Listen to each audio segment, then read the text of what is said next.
नमस्कार, news point लेकर हाजिर हूं मैं राजीव। दोस्तों, सबसे पहले आप सभी को रमजान की मुबारकबाद।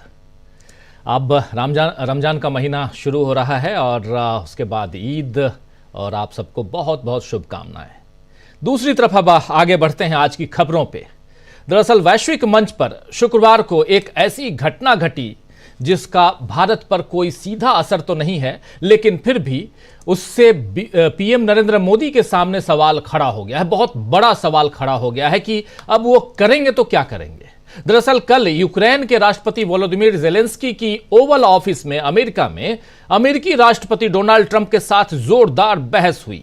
दुनिया के इतिहास में यह पहली घटना है जब किसी देश के राष्ट्र प्रमुख ने अमेरिकी राष्ट्रपति से उन्हीं के ऑफिस में इस अंदाज में बात की, और वो भी पूरे मीडिया के सामने। क्योंकि इस तरह के मनमुटाव बंद दरवाजों के पीछे भले ही हुए हों, लेकिन यह पहली बार है कि दो देशों के मुखिया अपने अपने देशों की बात पर इस तरह अड़ गए और एक दूसरे से भिड़ गए।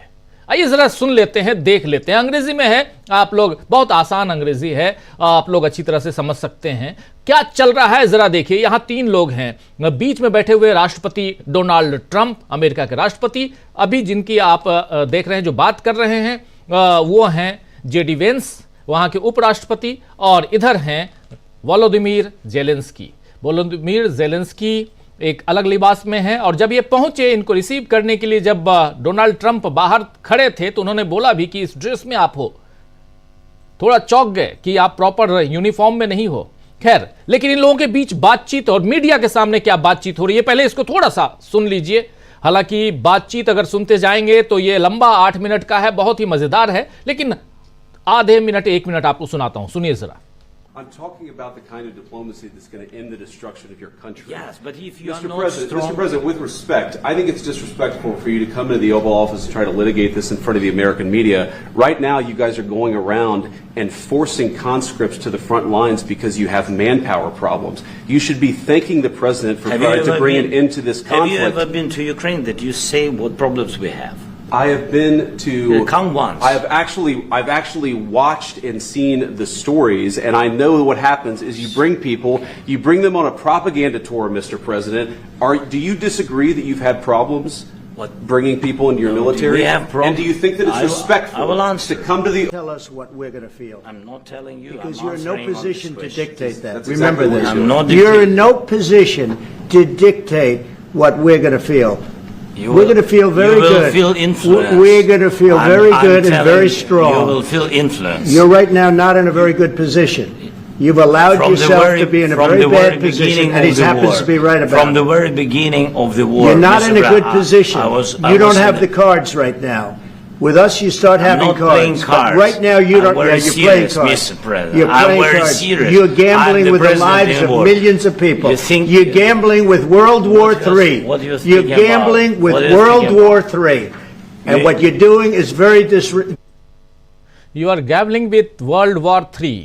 आप दुनिया को वर्ल्ड वॉर 3 यानी तीसरे विश्व युद्ध की तरफ ले जाने की कोशिश कर रहे हैं, ये कहना यहां पर। और तीनों के बीच उपराष्ट्रपति और राष्ट्रपति अमेरिका के दोनों हैं, और राष्ट्रपति इधर यूक्रेन के हैं, और इन तीनों के बीच जो बातचीत चल रही है, अब पूरी दुनिया में इस बात की बहस छिड़ गई है कि ट्रंप और जेलेंस्की में कौन सही है और कौन गलत है। लेकिन इस बीच अपने देश में भी इस मसले पर सवाल उठ गए हैं कि एक तरफ यूक्रेन जैसे छोटे और युद्धरत देश का राष्ट्रपति अमेरिका जाकर उन्हें दो टूक जवाब देने की हिम्मत दिखा देता है, और यहां हमारे मोदी जी ट्रंप को दोस्त दोस्त कहते रह जाते हैं, और ट्रंप ने सबके सामने उनका भी अपमान किया और देश का भी अपमान किया। आप जानते हैं कि जब मोदी अमेरिका गए थे तब भी ट्रंप ने रेसिप्रोकल टैरिफ की बात कही थी उनके सामने, और हाल ही में $21 मिलियन की मदद भारत को देने का दावा भी किया, और वो भी मोदी का नाम लेकर। ट्रंप ने भारतीयों को जंजीरों से जकड़कर भेजा था, आप याद कीजिए। मोदी तब भी चुप रहे और अब भी वो कुछ नहीं बोल रहे हैं, जिसके बाद सवाल उठने लगे हैं कि क्या मोदी को अब नेहरू जी की गुटनिरपेक्ष नीति का महत्व समझ आ रहा है, या अब भी वो अपने हिसाब से विदेश नीति को चलाते रहेंगे। तो ट्रंप जेलेंस्की मामले में मोदी उलझ चुके हैं, और वहीं जरा देश में आए, झांके थोड़ा और कुछ राज्यों में, तो देश में भी मोदी उलझे हुए दिख रहे हैं। पुरानी सरकारों को कोसने के चक्कर में मोदी शब्दों की मर्यादा भूल रहे हैं। आज एक चैनल के कार्यक्रम में मोदी ने खान मार्केट गैंग और लुटियन जमात जैसे शब्दों का इस्तेमाल किया और इसके साथ ही पीआईएल के ठेकेदार जैसी बातें भी बोली, जबकि पीआईएल का मतलब ही है जनहित याचिका, यानी इसमें ठेकेदारी जैसे दबंगई दिखाने वाले शब्द साथ नहीं जा सकते हैं। मोदी अब भी शायद अपनी सत्ता को लेकर असुरक्षित महसूस करते हैं, इसीलिए विपक्ष पर निशाना साधे रहते हैं। हालांकि इस समय देश के हालात वाकई मोदी के विपरीत जा रहे हैं। जिस तरह से शेयर मार्केट में तबाही आई है, उस पर विपक्ष अब सरकार से जवाब मांग रहा है और साथ ही युवाओं को भी आगाह कर रहा है कि आखिर आपको करना क्या है। खैर, इसी मसले पर आज अखिलेश यादव ने एक ट्वीट किया है शेयर मार्केट पे। आइए जरा सुन लेते हैं, देख लेते हैं अखिलेश यादव ने ट्वीट में लिखा क्या है। अखिलेश यादव लिख रहे हैं कि शेयर बाजार की गिरावट सालों साल का रिकॉर्ड तोड़ रही है। इसका सबसे ज्यादा बुरा असर आम जनता और मध्य वर्ग पर पड़ा है। भाजपा की पक्षपाती आर्थिक नीतियों में जितनी गिरावट होगी, उतनी ही गिरावट शेयर मार्केट में भी होगी और डॉलर के मुकाबले रुपए के मूल्य में भी। निवेशक कहे आज का, नहीं चाहिए भाजपा, यह कहना है अखिलेश यादव का। वहीं महाराष्ट्र में महायुति की सरकार में दरार बन रही है। महाराष्ट्र में आज देवेंद्र फडणवीस ने फिर से एकनाथ शिंदे के कार्यकाल के दौरान स्वास्थ्य विभाग के 3200 करोड़ यानी 3200 करोड़ रुपए को मंजूरी देने के फैसले को खारिज कर दिया है। यानी अपनी ही सरकार, जो पिछली सरकार थी जिसमें देवेंद्र फडणवीस उप मुख्यमंत्री थे, एकनाथ शिंदे मुख्यमंत्री थे, और वहां पर स्वास्थ्य विभाग के जो 3200 करोड़ रुपए की मंजूरी दी गई थी, उसको इन्होंने खारिज कर दिया है। फडणवीस पहले भी शिंदे सरकार के फैसलों को पलट चुके हैं। वहीं उत्तर प्रदेश आइए, उत्तर प्रदेश में आज निषाद पार्टी के मुखिया संजय निषाद ने आगामी चुनाव यानी 2027 में जो चुनाव होना है उसमें 200 सीटों पर लड़ने का ऐलान किया है। यानी 2 साल बाद होने वाले चुनाव पर अभी से छोटे दल बीजेपी पर दबाव बना रहे हैं। उधर अगले साल पश्चिम बंगाल में चुनाव हैं और अब ममता बनर्जी ने भी आरोप लगाया है कि बीजेपी पश्चिम बंगाल के हर जिले में नकली मतदाता जोड़ रही है। बीजेपी ने दूसरे राज्यों में भी ऐसा ही किया है और अब बंगाल में भी यही करने की कोशिश कर रही है बीजेपी, यह कहना है पश्चिम बंगाल की मुखिया, वहां की मुख्यमंत्री ममता बनर्जी का। तो मोदी अब देश विदेश दोनों जगहों पर सवालों के घेरे में हैं। अब दुनिया की भी निगाहें हैं और देश भी उनकी तरफ देख रहा है कि वो किस तरह लोकतंत्र को सुरक्षित रखते हैं और किस तरह देश का सम्मान बचाते हैं। बहुत कुछ है दोस्तों, लेकिन शुरुआत करेंगे अमेरिका से। उससे पहले आपको मिलवाना चाहूंगा हमारे तमाम उन वरिष्ठ साथियों से जो हमारे साथ इस वक्त इस चर्चा में भाग लेने के लिए जुड़ चुके हैं। देखिए, इस वक्त 3 वरिष्ठ साथी हैं। अमलेंदु उपाध्याय जी हैं, डॉक्टर राकेश पाठक जी हैं और प्रशांत टंडन जी हैं।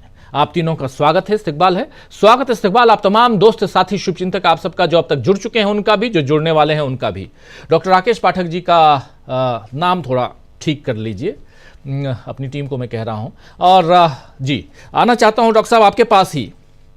आखिर ट्रंप और जेलेंस्की हमारे देश में, हालांकि वाह जेलेंस्की खूब कर रहे हैं, हम लोग भी कर रहे हैं, लेकिन जेलेंस्की ने जो ट्रंप के सामने किया, क्या यह डिप्लोमेसी है? ट्रंप अगर शांति वार्ता की बात कर रहे हैं, विदेश नीतियों को आप बहुत अच्छी तरह से जानते हैं, उस आधार पे भी मैं आपसे समझना चाहूंगा, अगर शांति वार्ता की बात है तो फिर यहां अपनी डफली अपने राग में क्यों अटके पड़े थे जेलेंस्की क्यों बार बार वो कह रहे थे कि पुतिन ने ऐसा किया, 2014 में क्रीमिया ले लिया, उसके बाद 2014 से 2022 तक ऐसा किया, 22 से अब 25, 3 साल और युद्ध में, और बिल्कुल कोहराम मचा के रखा हुआ, ये तमाम बातें हैं, जबकि वहां शांति प्रस्ताव पर चर्चा हो रही थी। क्या ये विवाद मीडिया के सामने सही है?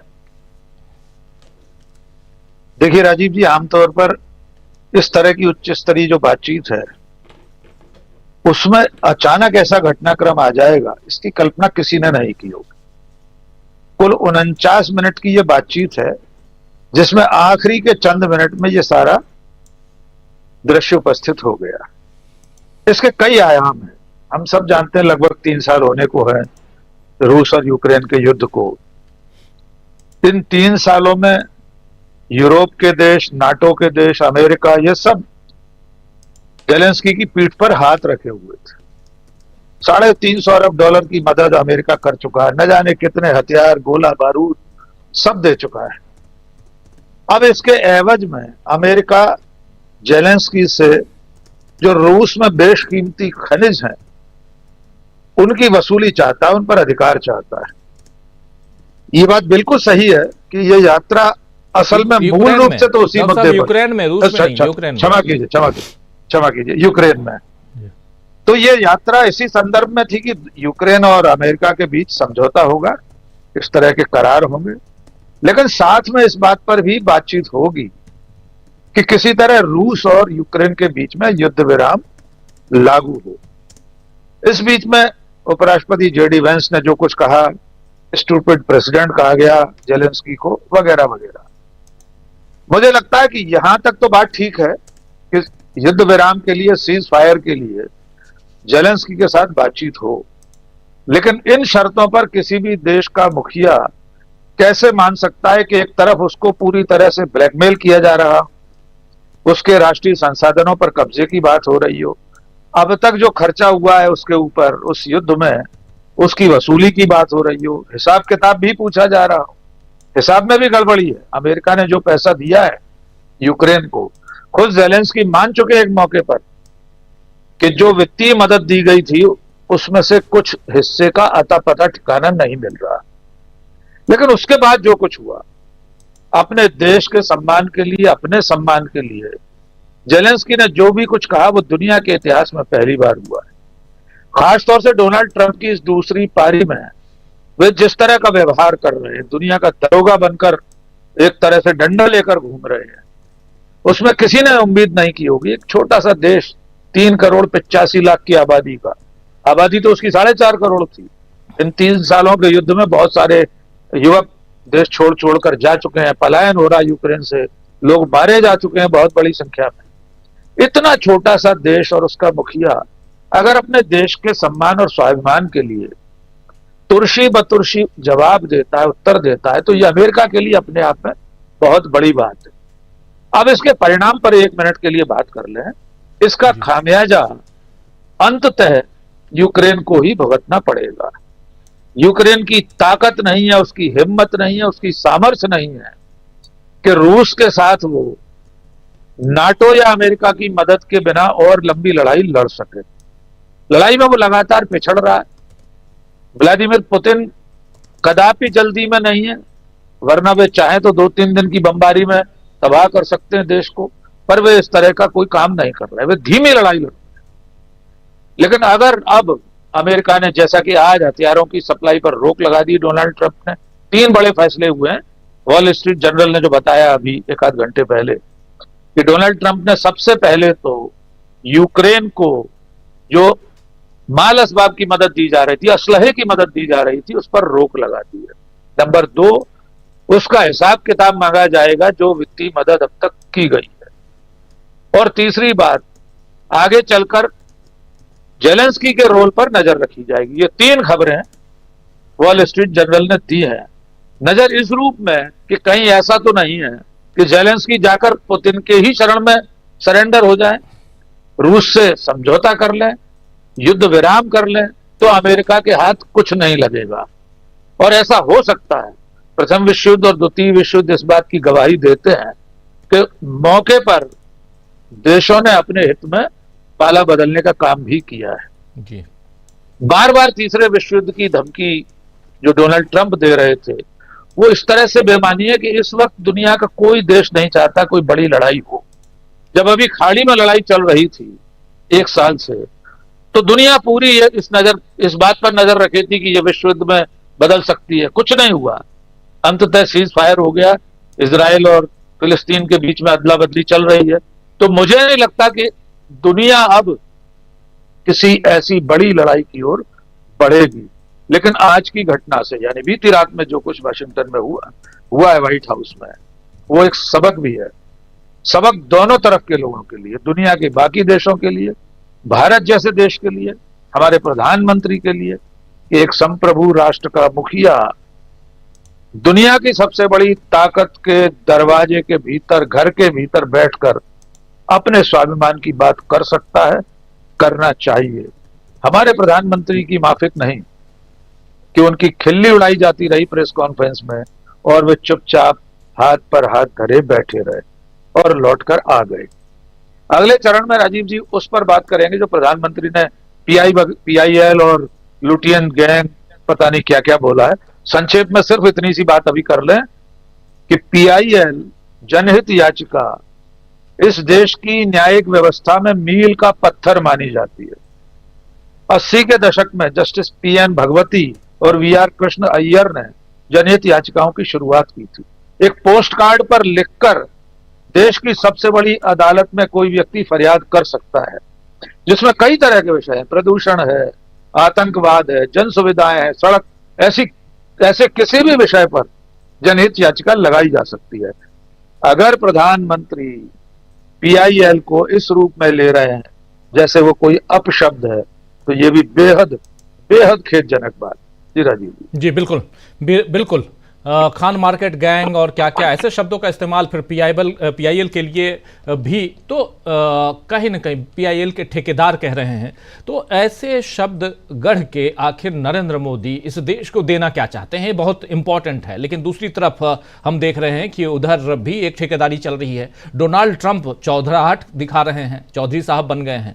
तो डोनाल्ड ट्रंप जो कह रहे हैं, जो कर रहे हैं, उसका कितना असर पड़ने जा रहा है दुनिया पे। आएंगे हम प्रशांत जी के पास। उनसे पहले डॉक्टर प्रोफेसर रविकांत जी हमारे साथ जुड़ गए हैं। रविकांत जी, आपका स्वागत करता हूं इस कार्यक्रम में। प्रशांत जी, कैसे देखते हैं इस घटनाक्रम को? पूरी दुनिया में, दुनिया दो भाग में कल से लेकर आज तक बंट चुकी है, यह दिख रहा है, सबके बयान आ रहे हैं। वो टेलीविजन शो हमने भी देखा, उसको शो ही कहा जाए जी, 50 मिनट का। लेकिन मैं जरा एक मिनट में जो डॉक्टर साहब बात कर रहे पीआईएल ठेकेदार, ये जो पीआईएल ठेकेदार हैं, इन्हीं की वजह से नरेंद्र मोदी प्रधानमंत्री बने। यूपीए सरकार को इसी पीआईएल ने ही बदनाम किया था, जो बाद में सब गलत साबित हुए, करप्शन के केसेस। लेकिन आते हैं मूल मुद्दे पर।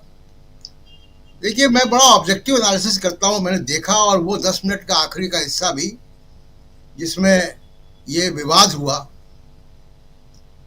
और क्योंकि आप रूस के बारे में बहुत अच्छा जानते हैं, वहाँ रहे हैं, तो आपको मालूम है कि ये डॉनबास का जो रीजन है, उसमें युद्ध की संभावनाओं को पैदा किसने किया था? यही महाशय जो बैठे हुए हैं सामने, इन्होंने पैदा किया था। ये नेटो की गोद में खेल रहे थे, ये नेटो की मेंबरशिप लेना चाहते थे जी। अभी भी लेना चाहते हैं, अभी भी पीछे नहीं है। अभी पिछले हफ्ते फिर जी, नेटो बगैर अमेरिका के सपोर्ट के वैसे ही होगा जैसा जेडीयू है हमारे यहाँ। लेकिन देखिए, बहुत ऑब्जेक्टिव इसके एनालिसिस करें। मैंने देखा 40 मिनट तक ट्रंप बहुत डिप्लोमेटिक लैंग्वेज में, जिसके लिए वो जाने नहीं जाते हैं, बात कर रहे थे। और ज़ेलेंस्की 2-3 बार पुतिन को आतंकवादी तक कह दिया उन्होंने, टेररिस्ट कह दिया। ठीक है, दो देशों में झगड़ा होता है और दो देशों में युद्ध है अगर, और आपका तीसरा देश अगर आपको समझौता कराने की कोशिश कर रहा है, तो आप पब्लिक स्पेस में, जहाँ पे टीवी कैमरा लगे हुए हैं, आप दूसरे देश के राष्ट्रपति को आतंकवादी नहीं कहेंगे। नहीं, इन्होंने आतंकवादी कहा। वो प्रोवोक वहां से हो रहे थे। उसके बाद आप देखिए कि जेडी वेंस ने, जो उपराष्ट्रपति हैं, उन्होंने भी ये एडमिट किया। अगर वो आखिरी के 10 मिनट आप सुने, उन्होंने इस बात को कबूला कि पुतिन ने, रूस ने आपके कंट्री पे हमला किया है और आपके कंट्री के साथ जास्ती हुई है। अब वो डिप्लोमेसी में उन्होंने कुछ कहा और ये साहब डिप्लोमेसी के इतिहास में चले गए। और फिर कुछ ऐसी बातें उन्होंने कह दी जो कि किसी भी देश को, ज़ेलेंस्की को अधिकार है अपने देश की बात रखने का, तो उन्होंने अमेरिका के प्रेसिडेंट और अमेरिका के वाइस प्रेसिडेंट के सामने ये कह दिया कि आपके बीच में, आपकी सीमाओं के बीच में समंदर है, इसलिए आप बचे हुए हैं, इसलिए आप सुरक्षित हैं। तो ये जो ट्रंप का आप देख रहे हैं कि जो नाराज हुए वो ट्रंप, वो इस वजह से नाराज हुए। तो ज़ेलेंस्की बहुत डिप्लोमेटिक लैंग्वेज में नहीं थे, और पूरे 50 मिनट अगर आप देखिएगा तो ये दोनों बैठे हुए हैं, पूरे 50 मिनट ज़ेलेंस्की कुर्सी की कोने में बैठे हुए थे जी। बहुत आक्रामक भूमिका, आक्रामक बॉडी पोस्चर के साथ, जो कि डिप्लोमेसी में नहीं माना जाता ऐसा। आप देखिए ट्रंप कैसे बैठे हुए हैं और ज़ेलेंस्की कैसे बैठे, पूरे 50 मिनट वो कुर्सी के एज पे बैठे हुए थे, झुक कर बात कर रहे थे, जोर जोर से हाथ हिला रहे थे। तो ये लोकप्रिय ओपिनियन से बहुत उल्टा मैं बात कर रहा हूँ, लेकिन ये कि ये बात भी लोगों को मालूम होनी चाहिए कि डिप्लोमेसी में आप किस भाषा का इस्तेमाल करते हैं। मैं ट्रंप के बारे में कई बार कह चुका हूँ कि ट्रंप की भाषा, ट्रंप का तरीका बहुत डिप्लोमेटिक नहीं है। जो डिप्लोमेटिक शिष्टाचार होते हैं उसको बहुत समय वो नहीं मानते हैं, लेकिन इस मीटिंग के दौरान वो लगातार डिप्लोमेटिक थे, और शायद वो रेयर अर्थ जो डील है उसकी वजह से रहे होंगे, जिस भी वजह से थे वो डिप्लोमेटिक थे। बात बिगड़ी जब उन्होंने अमेरिका की को कह दिया कि आप जो है समंदर आपके बीच में, इसलिए आप सुरक्षित हैं। तो जो देश दुनिया को अफगानिस्तान, इराक में आके तबाह करता है लोगों को, उसको अगर आप कहते हैं कि आप कमजोर हैं तो वो कैसे मानेगा। और आज की तारीख में प्रशांत जी, आज की तारीख में कोई ये कहे कि आप इसलिए सुरक्षित हैं क्योंकि आपके आजू बाजू में सागर है, समुंदर है, तब तो ये मूर्खता है, क्योंकि आप एक बटन दबाएंगे और वहां से इंडिया के ऊपर गिराएंगे, इंडिया एक बटन दबाएगा चाइना के ऊपर गिराएगा एक एटम बम। अब तो सबके पास है, और ऐसे ऐसे एटॉमिक बम के लिए, एटम बम के लिए प्रक्षेपास्त्र हैं जो आप ले जाकर कहीं भी, यहाँ से बटन दबाइए, कहीं भी 5-5 हज़ार किलोमीटर के रेंज में आप गिरा सकते हैं। चाइना के पास भी है, रशिया के पास है, अमेरिका के पास है, फ्रांस के पास है, इजराइल के पास है, सबके पास है। तो ये तो मूर्खता है ज़ेलेंस्की का कहना। जी बिल्कुल। दूसरा कि अब नेटो के लोग बड़ा समर्थन इनका कर रहे हैं। वो क्यों कर रहे हैं? देखिए, ट्रंप और अमेरिका इस वक्त ये कह रहा है कि वॉर रुकवाने वाले पापा हम रुकवाएंगे वॉर। ट्रंप मल्टीलैटरलिज्म पे भरोसा नहीं करते। नेटो के कंट्रीज ये चाहते हैं, यूरोपियन कंट्रीज ये चाहते हैं कि इस पीस प्रोसेस में, शांति प्रक्रिया में मेज पर वो भी बैठे हैं, इसलिए वो अभी ज़ेलेंस्की का साथ दे रहे हैं। उनका कोई और हित उसमें नहीं है। वो चाहते हैं कि शांति प्रक्रिया में मेज पर हम भी बैठे हैं, कुछ अगर बात मिल रही है तो हमको भी मिले। वो उनकी भी निगाह अर्थ उसमें, रेयर अर्थ मेटल्स में है। तो यूरोप के देशों का इतना ही मकसद है कि वो पीस प्रोसेस में, और अमेरिका कह रहा है कि पीस प्रोसेस हमने शुरू किया है, हम करेंगे, हमें किसी की आवश्यकता नहीं है। ट्रंप और जेडी वेंस ने एक जो बुरी बात की वहां पे कि अंतर्राष्ट्रीय मेहमान के सामने, मीडिया के सामने अपनी डोमेस्टिक पॉलिटिक्स को भी उड़ाया। उन्होंने जो बाइडेन को, ओबामा को, सबको उन्होंने बुरा भला कहा। तो दोनों तरफ से जो सीमाएं मर्यादा की हैं वो लांघी गई। अब इसका नतीजा क्या होगा? नतीजा ये होगा कि इस पूरे लड़ाई में जो सबसे खुश व्यक्ति होगा, जो मजे ले रहा होगा, आनंद ले रहा होगा, जिसने इस टीवी शो को बहुत ही रोचक तरीके से देखा होगा, वो है पुतिन जी। फायदे में वो है। अब उनको मालूम है कि अब यूक्रेन का जो अंतर्राष्ट्रीय समर्थन है वो अब कम होगा, और सबसे बड़ा समर्थक उनका अमेरिका था। वो अमेरिका से समर्थन जो है अब उसको वैसा नहीं मिलेगा जैसा मिलता रहा है अभी तक। न हथियार, न पैसा, न समर्थन डिप्लोमेसी में। जिस डील के लिए वो गए थे वो डील साइन नहीं हुई। बहुत ही जिसको कहें बेआबरू होकर व्हाइट हाउस से वो निकले अकेले बाहर। ट्रंप उनको रिसीव करने तो गए, छोड़ने नहीं गए उनको बाहर। और दूसरी जो प्रेस कॉन्फ्रेंस होनी थी वो नहीं हुई।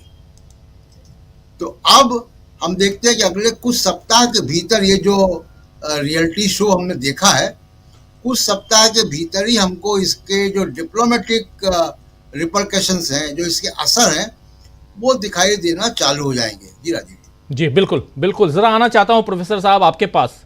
प्रोफेसर रविकांत जी, आप कैसे देखते हैं इस पूरे घटनाक्रम को? दो देशों की लड़ाई या दो देशों की बहसबाजी जो कह लीजिए पूरी दुनिया ने देख ली, लेकिन उसकी चर्चा हिंदुस्तान में आखिर क्यों हो रही है? नरेंद्र मोदी से इस बात को क्यों जोड़ा जा रहा है? नरेंद्र मोदी के सामने ट्रंप साहब रेसिप्रोकल टैरिफ की बात करते हैं, मोदी जी चुप रहते हैं। नरेंद्र मोदी से सवाल पूछे जाते हैं कि हमारे यहाँ के जो इंडियंस हैं वो वापस भेजे जा रहे हैं, उस पर ये कहते हैं, कुछ और बातें करने लगते हैं, ह्यूमन ट्रैफिकिंग की बात करने लगते हैं। ये सारी बातें होती हैं, लेकिन सवाल यहाँ पर है कि उतनी हिम्मत नरेंद्र मोदी क्यों नहीं दिखा पाते हैं?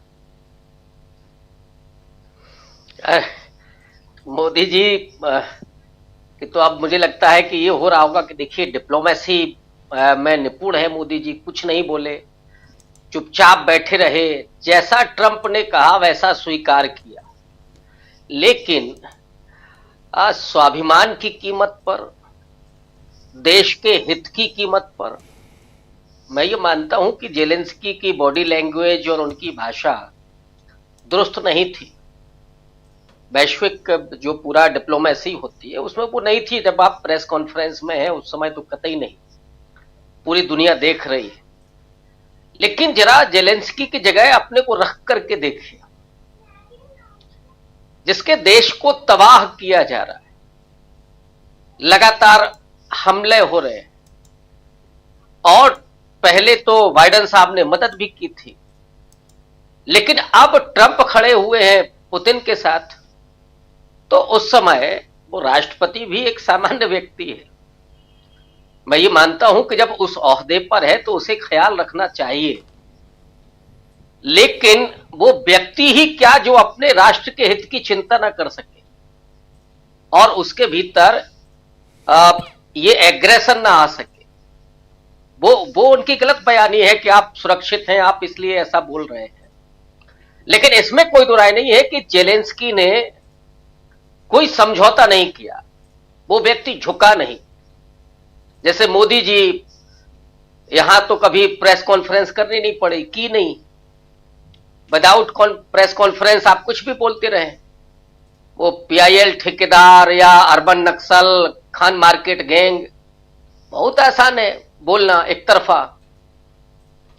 लेकिन जेलेंस्की ने कुछ गलतियों के बाद भी जो हिम्मत दिखाई वो काबिले तारीफ है।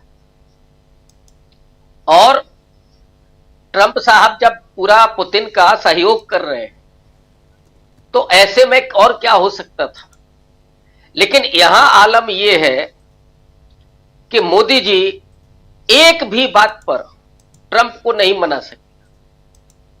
टैरिफ तो छोड़ दीजिए, वो आदमी अपने देश के नागरिकों के स्वाभिमान की भी रक्षा नहीं कर सकता। इसलिए भारत में जेलेंस्की के इस मिजाज की चर्चा हो रही है, और इसलिए हो रही है कि उस डिप्लोमेसी में ठीक है आप एग्रेशन नहीं दिखाते, लेकिन कम से कम यह तो हो सकता था कि आप सधे हुए अंदाज में जवाब दे सकते थे, और कम से कम ये मना सकते थे कि हमारे देश के लोगों के सम्मान और स्वाभिमान से खिलवाड़ नहीं होना चाहिए। अब जो यूक्रेन के साथ हो रहा है वो मान लीजिए कल को भारत के साथ हो, चाइना और भारत के बीच में जो हालात हैं, और हम लोग ये भी देख रहे हैं कि ट्रंप साहब चाइना के साथ खड़े हो रहे हैं।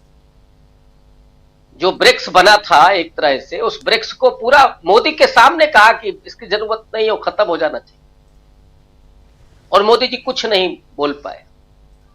आज एक नई जियो पॉलिटिक्स दिखाई पड़ रही है दुनिया में, जहां ट्रंप अब चाइना के साथ और रूस के साथ खड़े हो रहे हैं। जरा जेलेंस्की की जगह मोदी जी को बिठा करके देखिए, और चाइना ने कोई कब्जा किया होता। वो बात अलग है कि मोदी जी तो कहते कि नहीं साहब, ना आए थे, ना घुसे थे, ना घुसा हुआ है, कुछ भी कह सकते हैं। जब फर्क ही नहीं पड़ता, केवल सत्ता वाली कुर्सी बची रहे हमारी, बाकी अरुणाचल डूब जाए या कुछ और चला जाए उससे कोई फर्क नहीं पड़ता, वहां बात अलग है। लेकिन जिसे वाकई देश का दर्द महसूस होता होगा या जो अपनी जमीन से मोहब्बत करता होगा उसे ये चिंता होगी, उसके भीतर ये गुस्सा दिखेगा। कल को चाइना कुछ करे, या अब भारत तो चारों तरफ से घिरा हुआ है, बांग्लादेश के साथ आपके क्या संबंध है, अभी आपने बिगाड़ लिए। नेपाल के साथ आपके संबंध ठीक नहीं है, भूटान भी आंख दिखाने लगा है। तो चौतरफा जो चाइना ने घेर रखा है और दूसरे राज्यों के साथ आपके संबंध ठीक नहीं है, और उस समय चाइना अगर कोई हरकत करे और ट्रंप साथ में खड़े हो जाए तब क्या होगा? उस समय क्या रास्ता होगा आपके पास? तो नरेंद्र मोदी ने तो देश को वहां छोड़ा ही नहीं कि आपके पास कोई विकल्प हो। आज आपको गुटनिरपेक्षता की नीति समझ में आ रही होगी, या नेहरू जी को देखिए, श्रीमती इंदिरा गांधी को याद करिए कि जब उन्होंने दो ठूक जवाब दिया था, और उस समय क्या इंडिया की हैसियत थी। अगर आप आर्थिक रूप से या सामरिक रूप से देखिए तो इंदिरा गांधी के दौर में क्या हैसियत थी अमेरिका के सामने। लेकिन यह जरूरी होता है कि जो उस कुर्सी पर बैठा है उसके भीतर तो वो ताकत हो, पहले उसका तो स्वाभिमान बचा हुआ, लेकिन वो अपने देश के हितों के बिना पर अगर केवल सत्ता बचाए रखने के लिए समझौता कर रहा हो, वो रुपए की कहां कीमत जा रही है, वो सारे समझौते हो रहे हैं, यहां सारे निवेशक भाग रहे हैं। आप देखिए कितने लाख करोड़ का घाटा हुआ निवेशकों को। भारतीय middle class, upper middle class का क्या हाल हुआ है, वो यही सबसे बड़ा भक्त था मोदी का। लेकिन आप खामोश बैठे, आप कुछ नहीं कर पा रहे, कोई आपके पास डिप्लोमेसी नहीं। तो इस ऐसे हालात में मुझे लगता है कि जेलेंस्की के साथ अगर हम थोड़ा सा उदारता बरतें, हालांकि नो डाउट कि जेलेंस्की की वो बॉडी लैंग्वेज दुरुस्त नहीं थी, लेकिन मैं समझता हूं कि संकट के समय पर कई बार धैर्य चुकता है। और क्या स्थिति बनेगी जब रूस के साथ खड़े ही हो गए हैं ट्रंप साहब। तो इसको भारत के संदर्भ में जब आप देखेंगे तो लगेगा कि जो व्यक्ति 56 इंच की छाती की बात कर रहा है उसकी कितने इंच की बची जी। लोग तो लिख रहे हैं, ट्रोल कर रहे हैं, 5.6 इंच की बची। असली 56 इंची तो ये है जो जवाब तो दे रहा है सामने बैठ करके। कल को क्या होगा वो अलग बात है, लेकिन वो समझौते नहीं कर रहा। जी राजीव जी, बिल्कुल बिल्कुल आप सही कह रहे हैं। दो चीजें यहां पैरेलल हैं। हालांकि रूस यूक्रेन युद्ध क्यों हो रहा है, इसकी जो बारीकियों में अगर आप जाएंगे तो बहुत कुछ है। और चूंकि रूस को और यूक्रेन को दोनों पर्सनली मैं बहुत नज़दीक से जानता हूं, इसलिए भी इनकी बारीकियों को और बहुत दूसरे ढंग से मैं यहाँ एक्सप्लेन कर सकता हूँ। लेकिन चर्चा यहाँ उसकी नहीं करेंगे। जो हुआ वहाँ ट्रंप और यूक्रेन के राष्ट्रपति वोलोदिमीर ज़ेलेंस्की के बीच, उसका क्या असर है? क्यों यूरोप के देश खासकर और उसके अलावा कनाडा, कई देश ज़ेलेंस्की के साथ आ गए? और ये 55-56 मिनट का जो शो है, मेलोड्रामा, वो किसको पसंद आया किसको नहीं पसंद आया, ये सब भी जानेंगे। हमारे साथ जुड़ गए हैं श्रवण गर्ग साहब। गर्ग साहब, आपका स्वागत करता हूं इस कार्यक्रम में। सीधे आपके पास ही आना चाहता हूं। ये जो शो था आपने भी देखा होगा, मज़ा आया होगा शायद क्योंकि सुबह सुबह ये कल रात से ही चल रहा था ये शो। और लेकिन बात ये है कि जब हम डिप्लोमेसी की बात करते हैं तो डिप्लोमेसी में यहाँ पर इन दोनों के बीच, या कहें तीन लोगों के बीच, राष्ट्रपति, उपराष्ट्रपति यूएस के और इधर यूक्रेन के राष्ट्रपति, इन तीनों के बीच जो वार्तालाप है, इसमें डिप्लोमेसी आपको दिखाई देती है क्या? और अगर नहीं दिखाई देती है तो क्या ये दुनिया के लिए जो हुआ टेलीविजन के सामने, दुनिया के लिए घातक नहीं है? ये जरा समझाइए। देखिए, इसमें डिप्लोमेसी का एलिमेंट तो हो नहीं सकता था। एक आदमी एक युद्धग्रस्त क्षेत्र का नेतृत्व कर रहा है और वो एक सैनिक की पोशाक में बैठा है, वो सेना की पोशाक में बैठा है। उससे वो पूछते हैं कि आप सूट में क्यों नहीं आए। अगर आपने कन्वर्सेशन सुना है तो उनसे कहा है कि you are not in a suit, तो वो बताता है कि क्यों नहीं आया है। वो डिप्लोमेट की तरह गया ही नहीं था, वो एक डील के लिए गया था। वो जो मिनरल्स हैं वहाँ के, उनके जरिए ट्रंप जो चाहते थे वो देने गया था, और एक अपने देश के लिए सिक्योरिटी की मांग चाहता था। आपने अगर पूरी चर्चा में सुना हो तो नाटो में शामिल होने नहीं होने का कोई मुद्दा ही नहीं उठा जी।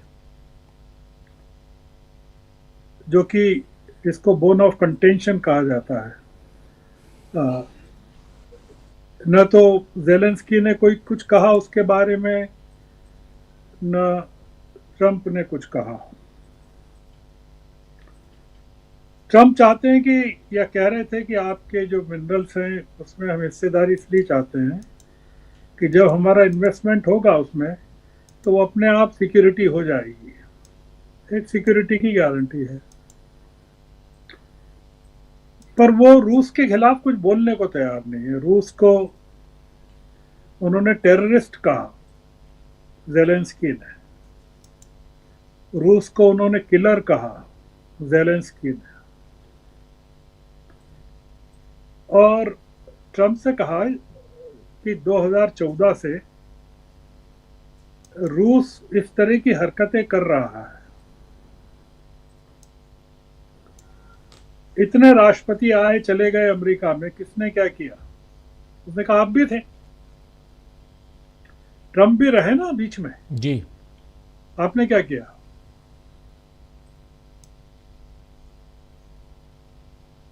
ये गए थे 26 महीने पहले जब जेलेंस्की अमेरिका में,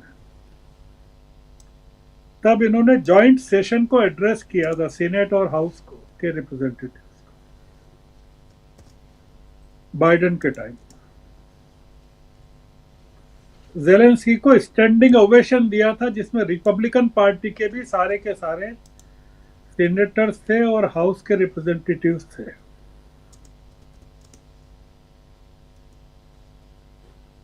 दो लोगों ने मिलके,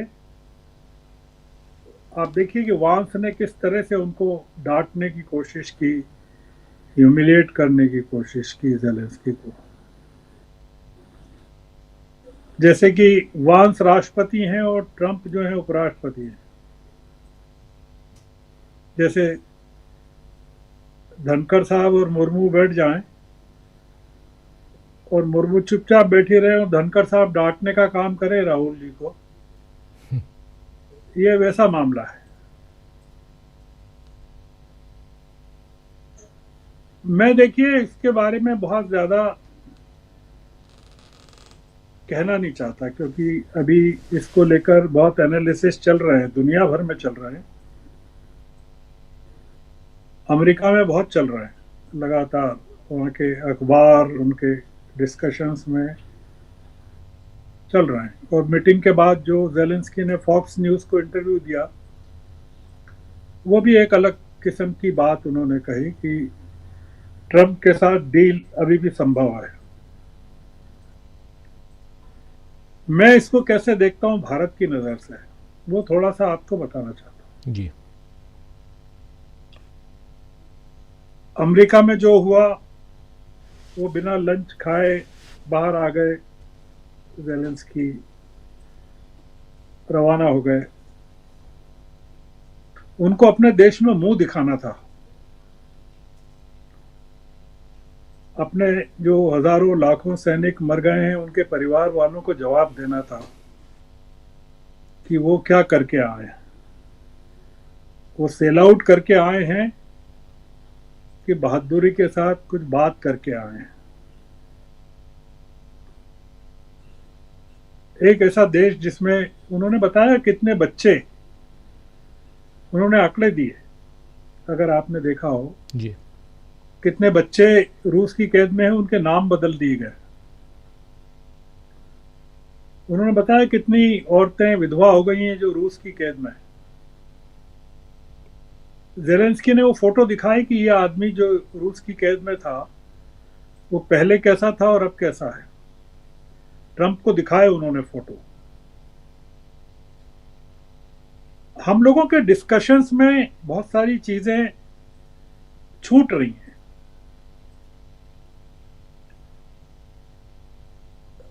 बहुत सारी, मतलब लगभग छूट ही रहा है सब कुछ। हम लोग एक अलग प्लेनेट पर ज़ेलेंस्की और ट्रंप की बातचीत को देख रहे हैं। हम डिप्लोमेसी के लेवल पर देख रहे हैं। भारत के लिए ज़ेलेंस्की जो करके आए हैं, बहुत ही बहादुरी का काम करके आए हैं। इससे भारत सरकार का जो मनोबल है, भारत सरकार को, मोदी जी को बहुत ताकत मिली है। मोदी जी को जो लगा कि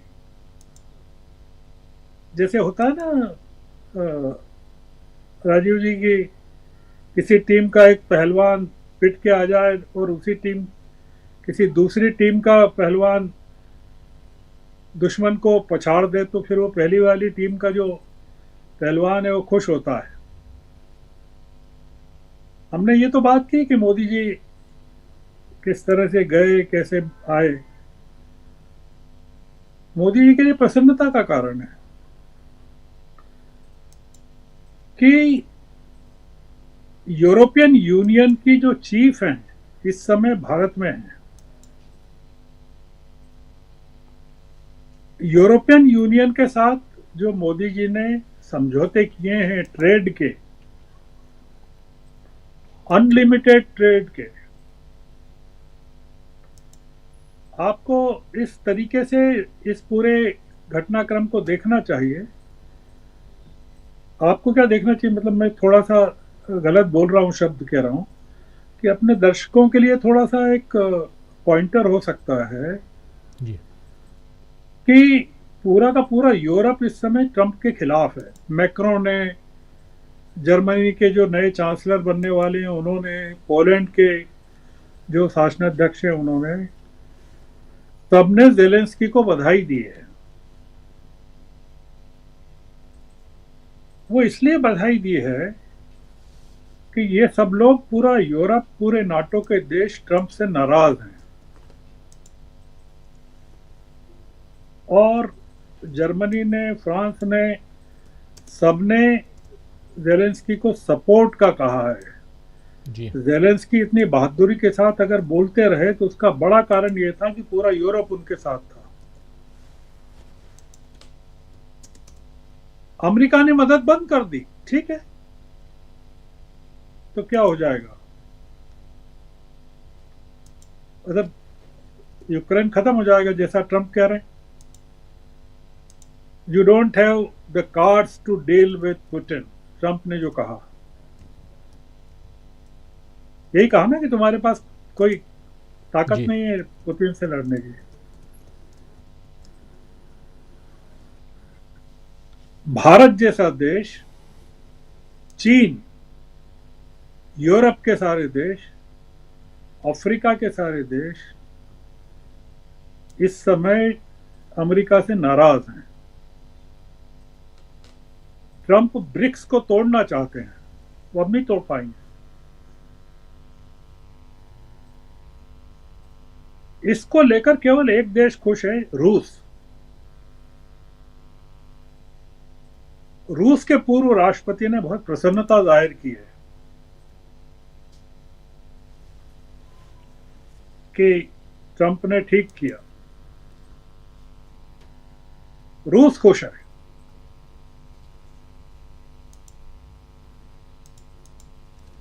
दुनिया केवल रूस नहीं है और केवल अमेरिका नहीं है। जी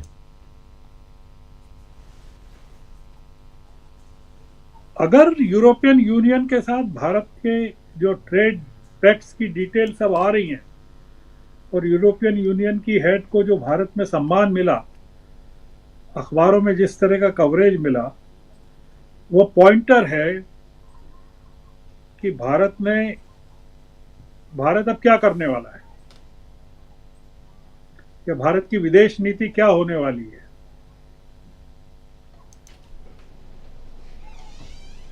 टेस्ला को लेकर जो खबरें आ रही है जी, कि टेस्ला की कार को जिस तरह से नुकसान उठाना पड़ रहा है वो बंद कर सकते हैं। उनके जो कंपनी के जो लोग हैं वो कह रहे हैं कि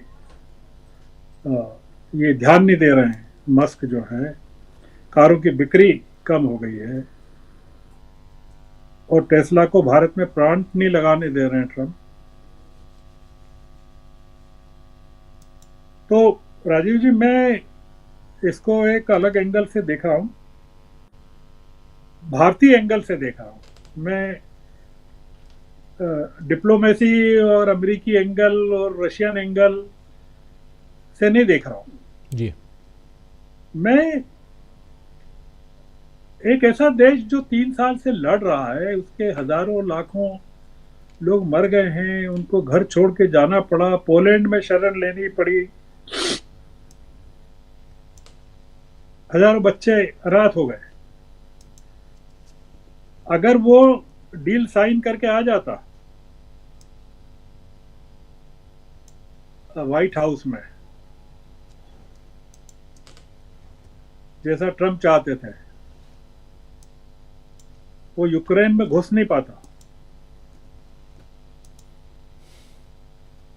अपने देश के लोगों को जवाब नहीं दे पाता कि आप क्या लेके आए और क्या दे के आए जी। अगर आप यूक्रेन के लिए सिक्योरिटी नहीं ला सके, ये आश्वासन नहीं ला सके कि रूस ने जो आपकी जमीन पर जितने हिस्से पर कब्जा किया है वो आपको छोड़ेगा। चूंकि आपने बात ये यूक्रेन की छेड़ी है, तो केवल आखिरी बात कहना चाहता हूं 2 मिनट में। ट्रम्प जो है वो डेनमार्क से ग्रीनलैंड को लेना चाहते हैं। ट्रम्प जो है पनामा कैनाल पर कब्जा करना चाहते हैं। ट्रम्प जो है गाजा पट्टी को अमेरिकी ऐशगाह का अड्डा बनाना चाहते हैं मिडिल ईस्ट में।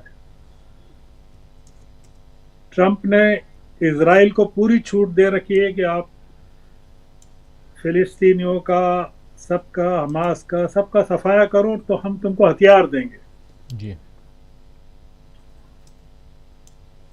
और इजराइल को पूरी सुरक्षा की गारंटी है फिलिस्तीन के खिलाफ।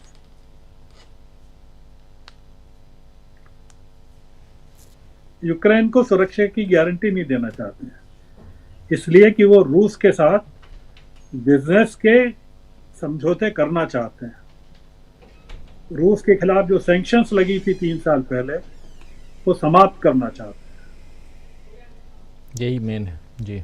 अमेरिकी कंपनियां और यूरोप की कंपनियां देख रही हैं कि सैंक्शन हटे तो वो रूस में जाके इन्वेस्टमेंट करें।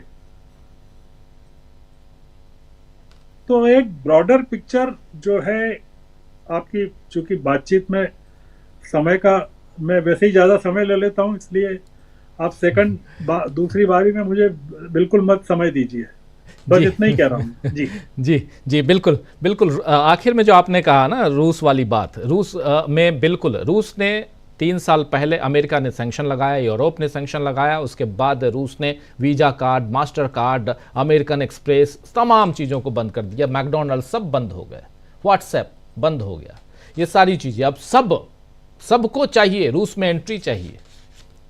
रूस ने अपने रूबल से ट्रेड करना शुरू कर दिया।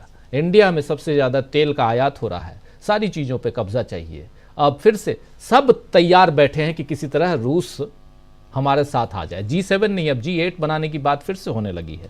तो बहुत कुछ है जो आप कह रहे हैं, बहुत इंपॉर्टेंट चर्चा हम लोग कर रहे हैं और सही बातें आप बता रहे थे श्रवणगर साहब। बहुत कुछ, एक ब्रॉडर पिक्चर जो है वो सामने लाने की ज़रूरत भी है। उसका भारत पर क्या असर पड़ रहा है, ट्रंप और जेलेंस्की के बीच जो बहस हुई है उसका हिंदुस्तान और खासकर हिंदुस्तान के प्राइम मिनिस्टर के ऊपर क्या असर पड़ेगा।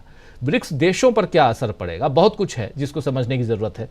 इस पर और चर्चा करेंगे। ज़रा आना चाहता हूँ अमलेंदु उपाध्याय जी आपके पास। इधर नेता प्रतिपक्ष राहुल गांधी इन तमाम चीज़ों से अलग आज नई दिल्ली रेलवे स्टेशन पर वहाँ के कूलियों से जाके मिले। जरा एक तस्वीर आप लोगों के सामने पेश करना चाहता हूँ, उसके बाद वीडियो देख लेते हैं, उसके बाद फिर आएंगे ट्रंप पे भी आएंगे, प्रधानमंत्री नरेंद्र मोदी पे भी आएंगे, वो भी देखेंगे। ज़रा ले आइए, ज़रा देखते हैं। राहुल गांधी आज फिर पहुंच गए नई दिल्ली रेलवे स्टेशन पे और वहाँ के कूलियों से उन्होंने मुलाकात की। कूलियों ने मुलाकात के बाद क्या कुछ कहा है ये भी सुनेंगे, लेकिन पहले देखते हैं राहुल गांधी कैसे पहुंचे हैं, वो ज़रा दिखाइए।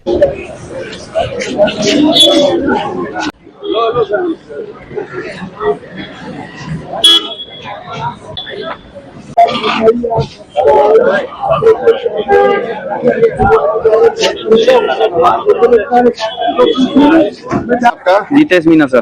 जितेश मीना जी, क्या कहेंगे? राहुल गांधी आए थे आप लोगों से मिलने के लिए, क्या बात हुई बताएं। सर हमको बहुत अच्छी खुशी हुई जो हमसे राहुल गांधी जी मिलने आए।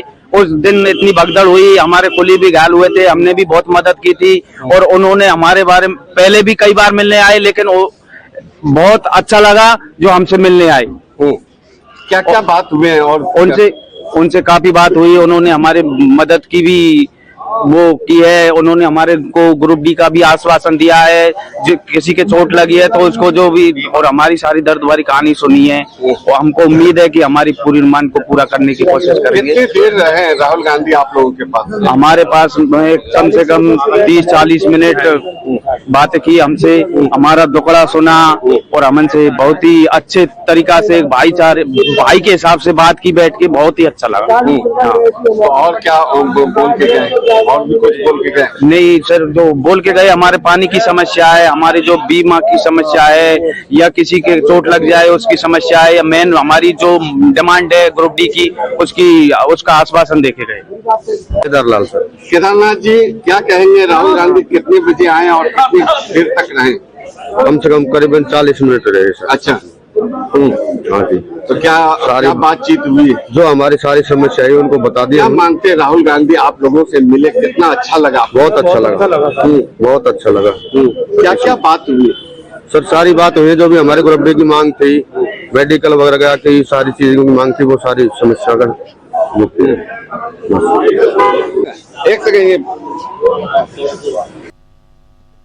तो सुन रहे थे यहाँ पे राहुल गांधी, चूंकि और ये बीच में अचानक मैं वहाँ क्यों लेके गया आप लोगों को नई दिल्ली रेलवे स्टेशन, इसलिए क्योंकि भगदड़ मची थी पिछले दिनों, 18 लोगों की वहाँ जान चली गई थी। कुंभ का मामला था, अब कुंभ का समापन हो चुका है। 26 फरवरी को प्रयागराज में जो कुंभ लगा था, जिसको महाकुंभ कहा जा रहा था, उस महाकुंभ का समापन हो गया और उसके बाद आज राहुल गांधी उसी नई दिल्ली रेलवे स्टेशन पर जाकर वहाँ के कूलियों से उन्होंने मुलाकात की। लेकिन चलते हैं फिर अमेरिका की तरफ बढ़ते हैं और आज की चर्चा वहीं पे, और उसका कितना असर हिंदुस्तान पे पड़ने वाला है इसकी हम चर्चा कर रहे हैं। जरा अमलेंदु उपाध्याय जी आपके पास आना चाहता हूं, कैसे देखते हैं आप? देखिए राजीव जी, एक तो इस मामले में मुझे लगता है कि भारत का रुख पहले से स्पष्ट है। प्रधानमंत्री की व्यक्तिगत मित्रता पुतिन के साथ और व्यक्तिगत मित्रता जेलेंस्की के साथ अलग मसला है, और प्रधानमंत्री इस कला के माहिर हैं कि दो विरोधी लोगों के साथ एक समय में मित्रता कर सकते हैं, तो वो उनकी व्यक्तिगत मित्रता है।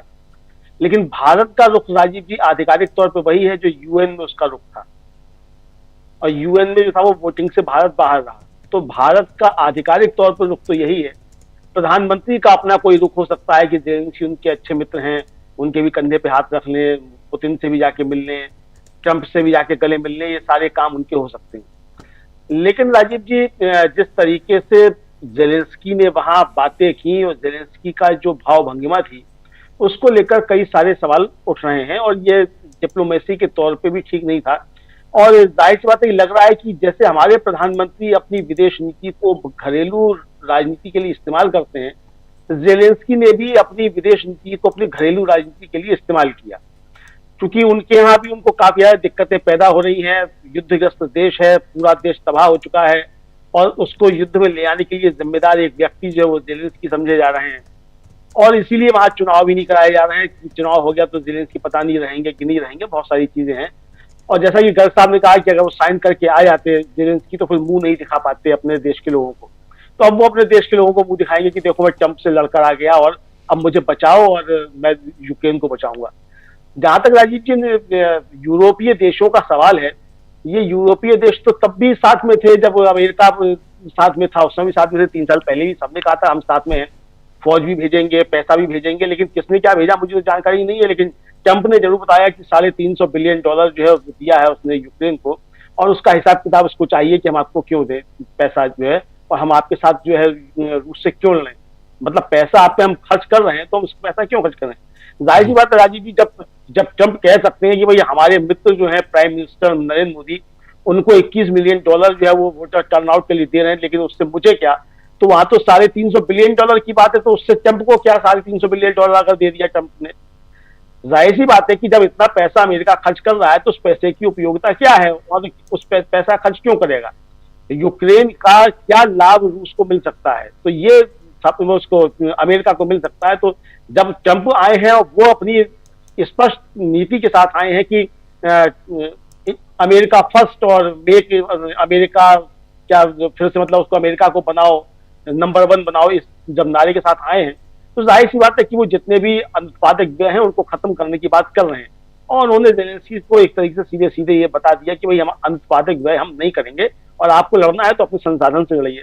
राजीव जी, जो यूरोपीय यूनियन के देश हैं वो खुद जो है सब जगह आर्थिक तंगियां इतनी जबरदस्त चल रही हैं और सबको लग रहा है कि मंदी अब आई कि तब आई, तो वो अब कौन कितना जो है जेलेंस्की के साथ खड़ा रहेगा, कौन कितना पैसा देगा अगर ट्रंप पैसा नहीं देते हैं, ये बड़ा सवाल है। तो मुझे लगता है राजीव जी कि जेलेंस्की को बाइडेन साहब ने जो चने के झाड़ पे चढ़ा कर रिझा दिया और पूरा यूरोप जो है उसने जो उसमें खाद पानी देने का काम किया कि बेटा चढ़ा रहा है झाड़ के पेड़ पे, और अब जब झाड़ के पेड़ से गिरेंगे तो जेलेंस्की गिरेंगे, यूक्रेन गिरेगा, ना अमेरिका कोई दिक्कत है ना दिक्कत किसी यूरोपीय देश की होगी, भुगतेंगे जेलेंस्की भुगतेंगे, उनका देश भुगतेगा, और जेलेंस्की भुगते ना भुगते उनका देश तो भुगत ही रहा है। तो जिस मुहाने पे लाके राजीव जी जेलेंस्की ने खड़ा कर दिया, ठीक है वो मस्खरे रहे होंगे पहले, लेकिन पहले मस्खरे थे, लेकिन अब आप राजनीति में एक देश के आप जो है वो राष्ट्राध्यक्ष हैं, तो मस्खरापन जो कम से कम छोड़ देना चाहिए, खासतौर से जो विदेश नीति है। और ऐसे समय में जब आप युद्धग्रस्त देश का नेतृत्व कर रहे हैं, आपके देश में समस्याएं हैं, संकट है, आप खुद बता रहे हैं कि कितने लोग आपके रूस की कैद में मौजूद हैं, तो ऐसे समय मस्खरापन जो है वो उचित नहीं है। जो बात टेबल पे हो रही थी उस टेबल पर डिप्लोमेसी के तहत ही बात होनी चाहिए थी। अगर आपको डील पसंद नहीं थी आप उस डील को मना करते, आप कहते भाई हम अपने संसाधन आपको नहीं देंगे, लेकिन आपका ये कहना वहां कि साहब अगर आपकी सीमा लगी होती तो आप भी सुरक्षित नहीं थे, यानी आप सीधे सीधे बता रहे हैं कि वो कमजोर देश है अमेरिका। तो अब जाहिर सी बात है राजीव जी, ट्रंप जो है वो नरेंद्र मोदी थोड़ी है कि कोई भी कुछ भी आके बोल के चला जाएगा, मुंह पर वो सुन लेंगे। भाई ट्रंप कह देगा कि हम तो टैरिफ लगाएंगे, आप बहुत ज्यादा टैरिफ लगाते हैं, तो सुन के खामोश बैठे रहेंगे। ट्रंप है, ट्रंप ने जवाब दिया, फिर ताकतवर उसने कहा कि हम तुमको दे रहे हैं $350 बिलियन और तुम जो है 2 हफ्ते नहीं लड़ सकते। अब इस पे भी क्या कहा जेलेंस्की ने कि हाँ पुतिन भी कहता था कि 3 दिन में खत्म हो जाएगा युद्ध, 3 दिन में। अरे भाई पुतिन खुद जो चाह रहा है कि लंबा युद्ध चले, और जितना युद्ध लंबा चलेगा उतना यूक्रेनी निवासी जो है वो जेलेंस्की के खिलाफ होते चले जाएंगे, और ये उसमें कामयाब हो गए पुतिन। और कुल मिलाकर जो एक डिमांड थी जिसकी वजह से राजीव जी युद्ध हुआ, और वो डिमांड थी कि नाटो में जो है यूक्रेन को शामिल कर लिया जाए। अब वो नाटो की क्या स्थिति है, अब नाटो के देश जो है वो यूक्रेन को लेकर अब बटे हुए सब नजर आ रहे हैं। तो यानी एक तरह से कहा जाए कि पुतिन इस मामले में भी कामयाब हो गए कि उन्होंने नाटो को भी तोड़फाड़ कर दिया। तो कुल मिलाकर यहाँ विजयी जो है वो जेलेंस्की अपना फायदा करने गए थे, पुतिन का फायदा करने गए थे, ये तो जेलेंस्की जाने। लेकिन कुल मिलाकर इस समय राजीव जी पुतिन के हाथ में जो है वो लड्डू नजर आ रहे हैं, और जो यूरोपियन देश जो कह रहे हैं कि साहब आप लड़े रहो, जेलेंस्की लड़े रहो, जेलेंस्की, ये सब आपको राजीव जी जिस दिन सैंक्शन खत्म हो जाएंगे अमेरिका के, ये सब आपको पुतिन के साथ खड़े हुए नजर आएंगे। और अब तो बात आ रही है कि वो रूस की वायुसेना जो वायुसेना कह रहा हूँ, जो एयर सर्विसेज है वो अमेरिका से शुरू होने वाली है। बात फाइनली स्टेज पर पहुंच चुकी है, यानी कि अमेरिका और रूस के बीच अब हवाई यातायात शुरू हो जाएगा। जिस दिन ये शुरू हो जाएगा उसके बाद जेलेंस्की की क्या स्थिति होगी ये देखना होगा। तो मुझे लगता है राजीव जी कि किसी भी राष्ट्राध्यक्ष के व्यक्तिगत संबंध किसी भी दूसरे राष्ट्राध्यक्ष के साथ कैसे भी हो, उनका आपकी जो देश की राजनीति है, जो अंदरूनी राजनीति है, और जो आपकी विदेश नीति है, उस पर कोई असर नहीं पड़ना चाहिए। इस मामले में मैं प्रधानमंत्री नरेंद्र मोदी को बहुत अच्छा व्यक्ति समझता हूं, कि उनके अच्छे मित्र हैं अपने डोनाल्ड ट्रंप साहब, लेकिन यूक्रेन के मामले पर उन्होंने यूएन में भारत का वही स्थिति रही जो एक कोई दूसरी सरकार होती तो उसकी रहती।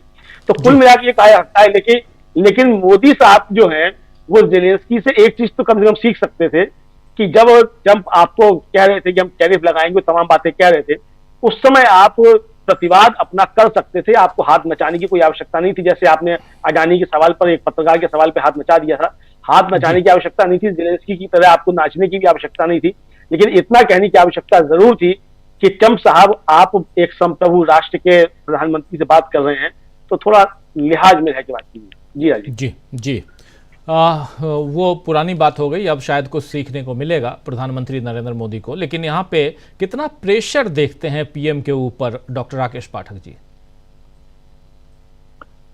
देखिए डॉक्टर साहब, थोड़ा सा यूक्रेन की जो परिस्थितियां हैं उसको बहुत संक्षेप में दोबारा से एक बार याद कर लें। रूस का सीधे सीधे कोई संघर्ष नाटो के किसी देश के साथ लंबे समय से नहीं हुआ, या यूं कह दीजिए दूसरे विश्व युद्ध के बाद कभी ऐसी कोई परिस्थिति नहीं बनी। अगर यूक्रेन नाटो का सदस्य बन जाता तो यह रूस के लिए बहुत खतरनाक स्थिति होती कि उसके दरवाजे पर आकर नाटो खड़ा हो जाता, उत्तर अटलांटिक संधि संगठन। इसलिए रूस तो कभी नहीं चाहेगा, व्लादिमीर पुतिन कभी नहीं चाहेंगे कि यूक्रेन को नाटो की सदस्यता मिले। हमारे दर्शकों की जानकारी थोड़ा सा ताजा कर देते हैं कि 1991 में यूक्रेन रूस से आजाद हुआ। उस वक्त उसके पास बहुत भारी तादाद में परमाणु हथियार थे, जो कि रूस के ही थे, सोवियत संघ के थे। सोवियत संघ के विघटन के बाद ये सब स्थितियां बनी और उसके बाद 1994 में परमाणु अप्रसार संधि पर दस्तखत किए। उससे पहले 1992 में लिस्बन प्रोटोकॉल के अंतर्गत जो हथियार, परमाणु हथियार यूक्रेन के पास थे वो रूस को सौंप दिए गए। जो लॉन्चिंग साइलो वगैरह होते हैं वो भी सब बंद हो चुके हैं यूक्रेन में। उसके पास इंटरकॉन्टिनेंटल बैलिस्टिक मिसाइलें थी, उन्हें 200 से ज्यादा, हजारों, करीब 2000 के आसपास परमाणु सामरिक हथियार उसके पास थे।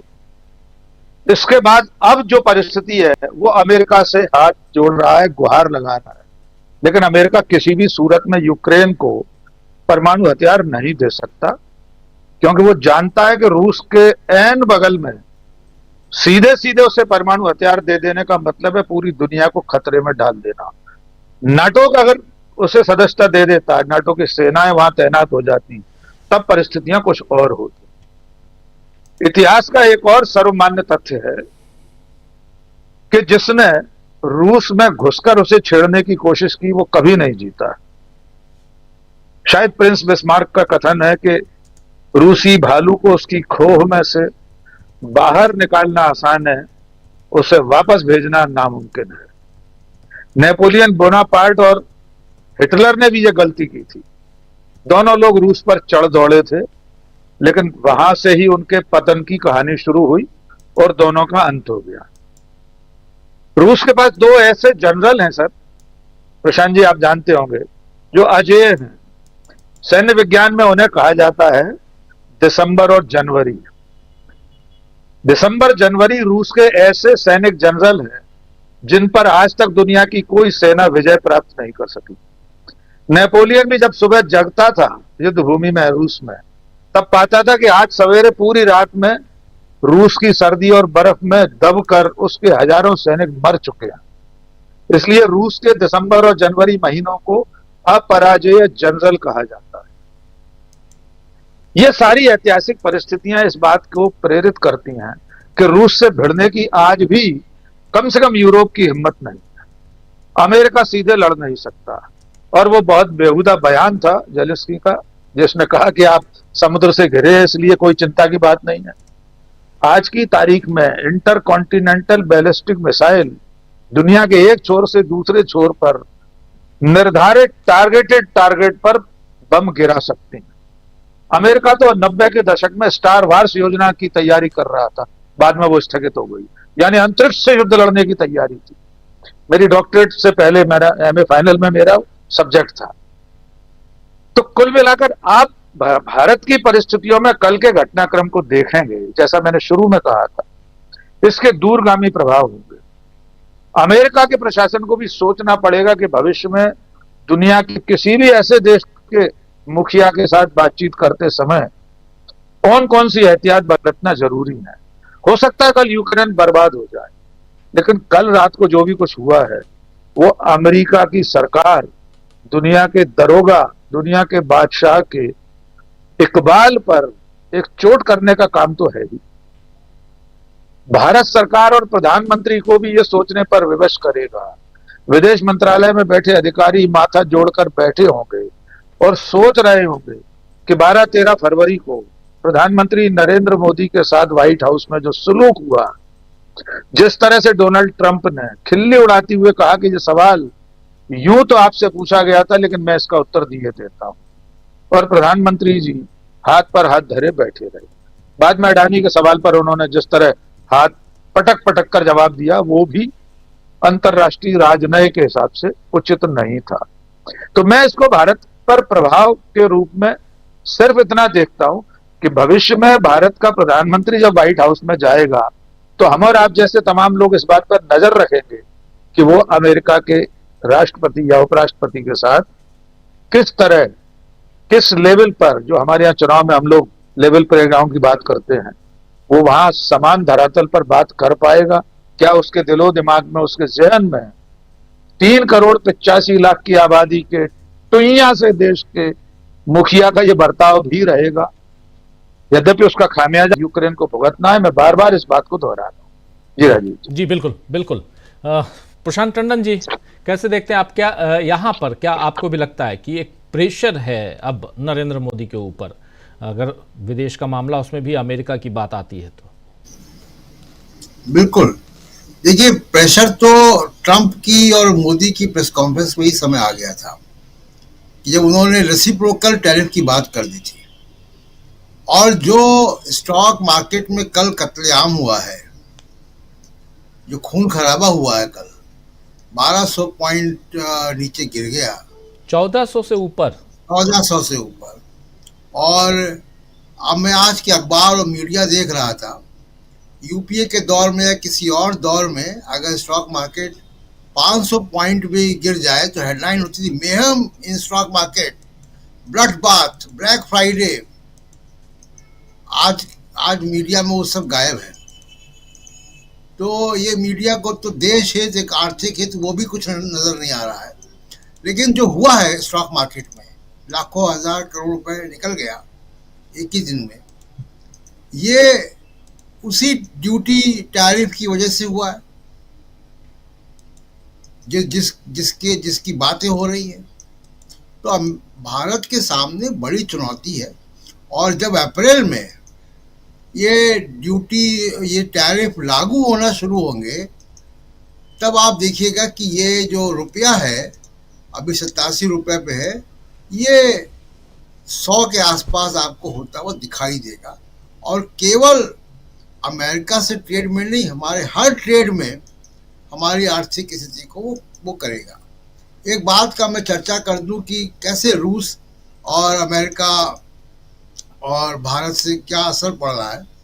सबसे बड़ा असर तो एनर्जी सिक्योरिटी में है। मुकेश अंबानी की ऑयल रिफाइनरी ने, जामनगर रिफाइनरी के लिए रूस से उन्होंने डील किया है। 5 lakh barrel per day, $14 billion की वो डील है।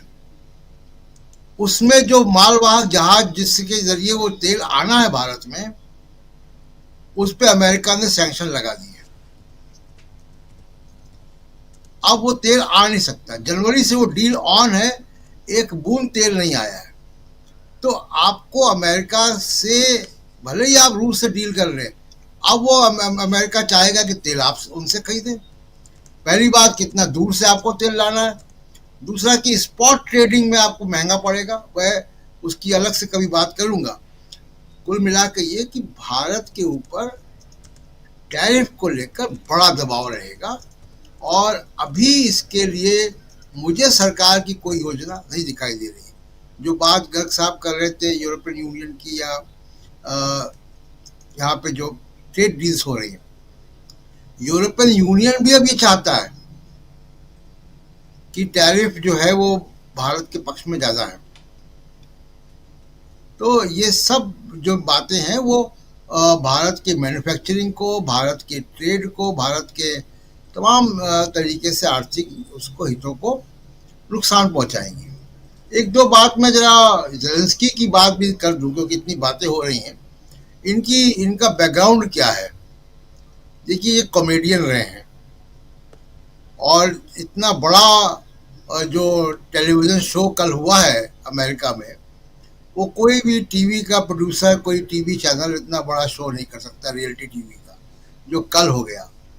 और भारत से अगर आप देखिएगा जुड़ाव, तो एक अनिल कपूर की फिल्म आई थी नायक, आप लोगों को याद होगा जी। वैसी तर्ज पे ज़ेलेंस्की जो कि कॉमेडियन थे, उन्होंने एक शो बनाया, टीवी शो बनाया, जिसमें खुद नायक थे वो, और उन्होंने एक शो का नाम था पीपल्स सर्वेंट। वो पीपल्स प्रेसिडेंट थे, उसमें मुख्य किरदार थे, और उसी शो के नाम से उनकी पॉलिटिकल पार्टी है, सर्वेंट ऑफ द पीपल। भ्रष्टाचार विरोधी आंदोलन से ही उस राजनीति में आए, और आपको भारत से बहुत सारी समानताएं नजर आएंगी उनके। वो भी मैदान मूवमेंट था, वहां पे एक फ्रीडम स्क्वायर है जिसको मैदान कहते हैं, वो रामलीला मैदान नहीं, वहां का मैदान। तो वो उसी मैदान मूवमेंट से वो भी निकल कर आए। तो ज़ेलेंस्की तो इसमें इस टीवी शो के माहिर खिलाड़ी हैं। वहाँ भी कुछ अन्ना टाइप के लोग थे। बिल्कुल बिल्कुल, उसी की चर्चा मैं कर रहा हूँ कि बहुत सारी समानताएं मुझको दिखती हैं ज़ेलेंस्की के आने जाने में। लेकिन अब जो हुआ है अमेरिका में कल, उसका, जैसा मैंने पहले कहा, कि उसका दूरगामी परिणाम होंगे। और नेटो पिछले 40 साल में, राजीव जी, नेटो ने कौन सी लड़ाई अपनी लड़ी है? नेटो ने हमेशा अमेरिका की लड़ाई लड़ी है। अमेरिका की दुश्मनियों को उन्होंने अपना दुश्मनी बनाई है, चाहे वो अफगानिस्तान हो, चाहे वो गल्फ वॉर हो, चाहे वो ईरान हो, चाहे वो सीरिया हो, चाहे वो इराक हो, चाहे वो लीबिया हो। ये लड़ाइयाँ तो अमेरिका की लड़ाइयाँ थी जो नेटो लड़ रहा था। तो नेटो बगैर अमेरिका के क्या है पता नहीं, उस पर हम लोग चर्चा करेंगे। लेकिन जो ट्रंप ने एक बहुत इंपॉर्टेंट बात कही है, गुस्से में ही सही, कि आप तीसरे विश्व युद्ध की तरफ धकेल रहे हो, उससे एक बात बहुत साफ हो जाती है कि यूक्रेन का नेटो की मेंबरशिप का चैप्टर क्लोज हो गया। ये क्लोज होने की वजह से अब वहां पे पीस का प्रोसेस बहुत तेजी से आगे बढ़ेगा। जी राजीव जी, पीस प्रोसेस हो सकता है तेजी से आगे बढ़े, क्योंकि पीस प्रोसेस में सबसे अगर बड़ी रुकावट है तो वो यही है मेंबरशिप, जिसकी बात बार बार, और पुतिन चाहते हैं कि, और इसमें यह भी है कि जब अगर आपका देश युद्धग्रस्त है, युद्धरत है, तो आप फिर मेंबरशिप वाले मामले में नेटो कुछ नहीं कर सकता। और इसलिए पुतिन साहब चाहते हैं कि जितना खींचना है खींच लो, हमको कोई तकलीफ नहीं है, लड़ते रहेंगे आजीवन। अब ये इनको समझना है वोलोदिमीर ज़ेलेंस्की को कि युद्ध करना है या शांति स्थापित करनी है। अमेरिका चाहता है कि शांति स्थापित हो, यूरोप भी चाहता है ताकि बाजार मिले। रशिया, रूस बहुत बड़ा बाजार है, आप जानते हैं। खैर, आगे बढ़ते। प्रोफेसर रविकांत जी, आपके पास आना चाहता हूं। जरा हिंदुस्तान की ही बात हम कर रहे हैं, आपके नज़र से कितना प्रेशर में है, वही सवाल आपसे भी पूछ रहा हूं, कितना प्रेशर में है यहाँ पर नरेंद्र मोदी? अभी अगले 2-4 महीने में चुनाव नहीं है, लेकिन उसके बाद फिर चुनाव हैं, और उससे पहले ममता बनर्जी को देखिए, वो भी कह रही हैं कि हर सीट पे यहाँ वोटर लिस्ट में गड़बड़ियाँ की जा रही हैं, वोट बैंक बढ़ाने की कोशिश हो रही है। ये सारी चीज़ें, और इन सब के बीच विदेशी जो बातें आ रही हैं जिसमें ज़ेलेंस्की को लेकर और उनकी तुलना की जा रही है। इधर नरेंद्र मोदी को कहा जा रहा है कि देखिए आप वो क्या करके आए, एक छोटा सा देश, और आप इतना बड़ा देश, 140 करोड़ का पॉपुलेशन, आप कुछ नहीं बोल पाए, जुबान नहीं खोल पाए। हाँ, निश्चित रूप से ये सवाल तो भारत में हो ही रहे हैं। देखिए, ज़ेलेंस्की की पृष्ठभूमि की तो बात हुई, लेकिन मुझे लगता है कि बात पूरी होनी चाहिए। ट्रंप की भी पृष्ठभूमि देखी जानी चाहिए। ट्रंप अपराधी तो है ही, जमानत पर है, और ट्रंप कितने छोटे जोकर है ये भी देखा जाना चाहिए, और कौन से आरोप थे उनके ऊपर, और उनसे जरा अपने वाले की तुलना की जानी चाहिए। जो जेलेंस्की के साथ ट्रंप ने खुलेआम किया, अब मुझे तो शक हो रहा है कि पर्दे के भीतर मोदी जी से क्या कहा था ट्रंप ने कि खामोश बने रहे। जैसे जेलेंस्की को सामने कहा, कहीं ऐसा ही अंदर खाने मोदी के साथ तो नहीं हो रहा था, और ये हो रहा था तो ये बड़ा भयावह है, उसको एक्सेप्ट कर लेना। जेलेंस्की और यूक्रेन के साथ जो हो वो अलग मामला है, लेकिन मैं तो कहूंगा कि असली 56 इंची निकला, वो सामने कह के आया, अब जो होगा देखा जाएगा। तो इधर आप देखिए, इधर तो सब कुछ स्वाहा, लेकिन साहब सत्ता बची रहे। जेलेंस्की को मालूम है कि जेलेंस्की कल को राष्ट्रपति को वहां नहीं रहेंगे, ये जान रहे हैं वो, लेकिन उस बिना पर भी वो व्यक्ति दो टूक बात करता है।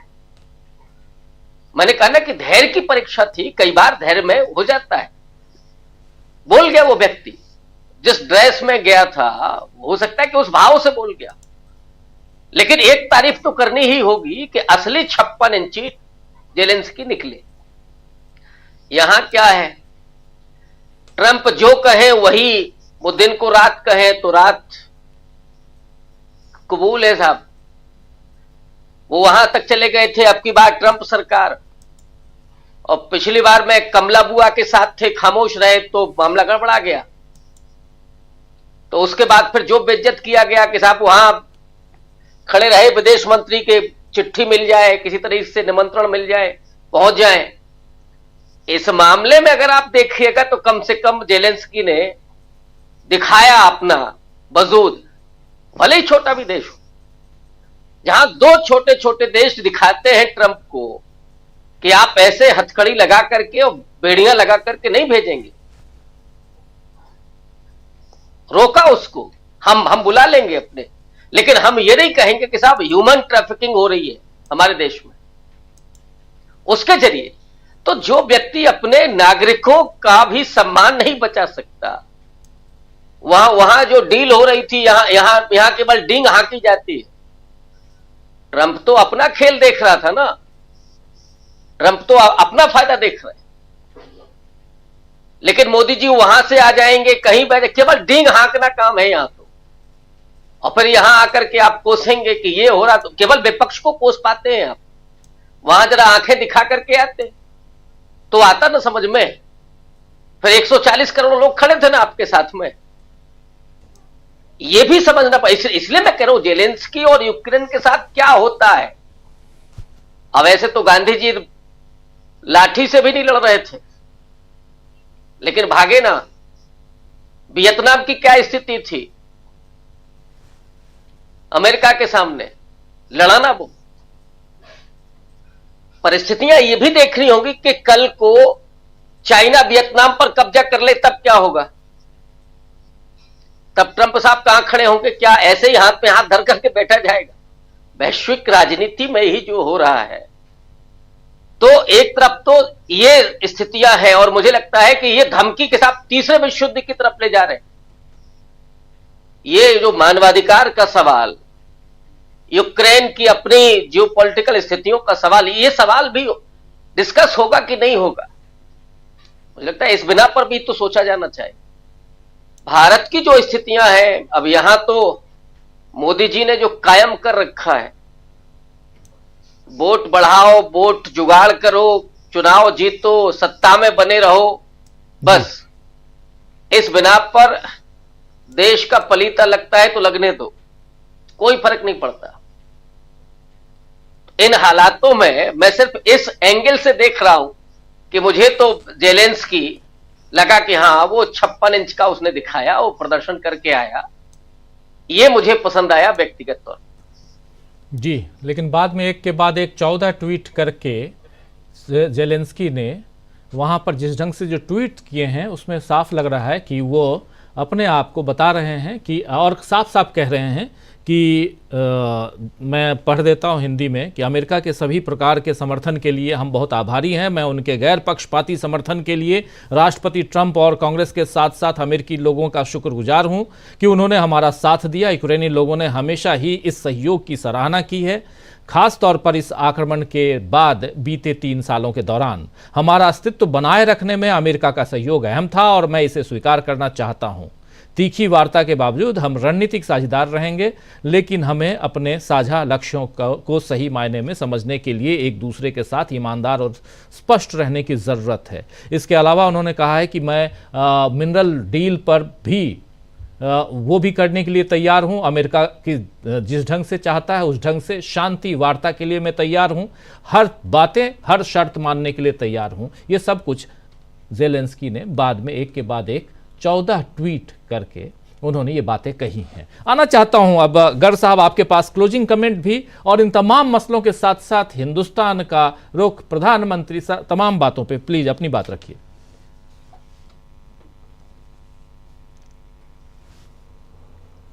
आवाज नहीं आ रही है गर साहब की, अनम्यूट कर लीजिए प्लीज। मैंने कहा मैं अपनी बात तो रख चुका हूं, कोई नई बात हो तो पूछिए आप, क्योंकि ये मैं इस पछड़े में नहीं पड़ना चाहता कि ज़ेलेंस्की वहाँ ठीक करके आए कि गलत करके आए जी, क्योंकि ये मेरा सब्जेक्ट नहीं है। मैं विद्वान भी नहीं हूँ इस मामले में कि ये बताऊं कि ज़ेलेंस्की को क्या करना था और क्या नहीं किया उन्होंने। चीन के साथ कभी आपका एग्रीमेंट हो भारत का और ये कहा जाए, जो भी मध्यस्थता करवाए, कि चीन ने जितनी जमीन आपकी ले ली है वो चीन के कब्जे में रहेगी,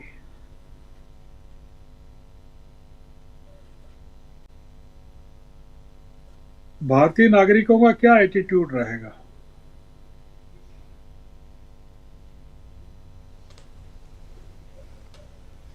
ये एक सवाल है।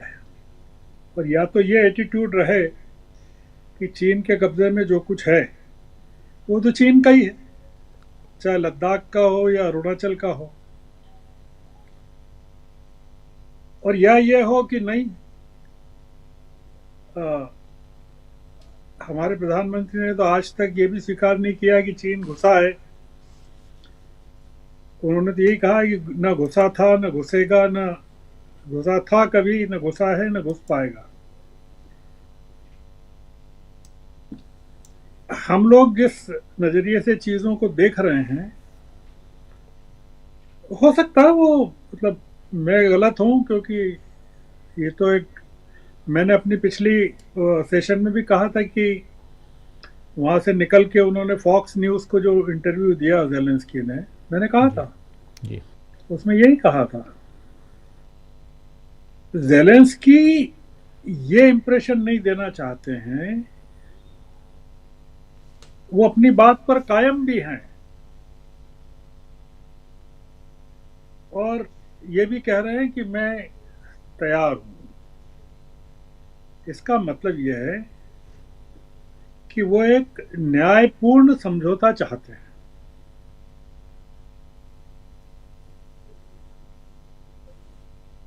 और न्यायपूर्ण समझौता यही है कि भाई हम हमारे जो मिनरल्स हैं उस पर आपको देने को तैयार हैं। क्योंकि एक जो चर्चा चल रही है वो ये चल रही है कि 350 बिलियन का जो पेमेंट है उसको चुकाने में या पूरा होने में 50 साल लग जाएंगे। तो वो ज़ेलेंस्की के लिए कोई परेशानी का सबब नहीं है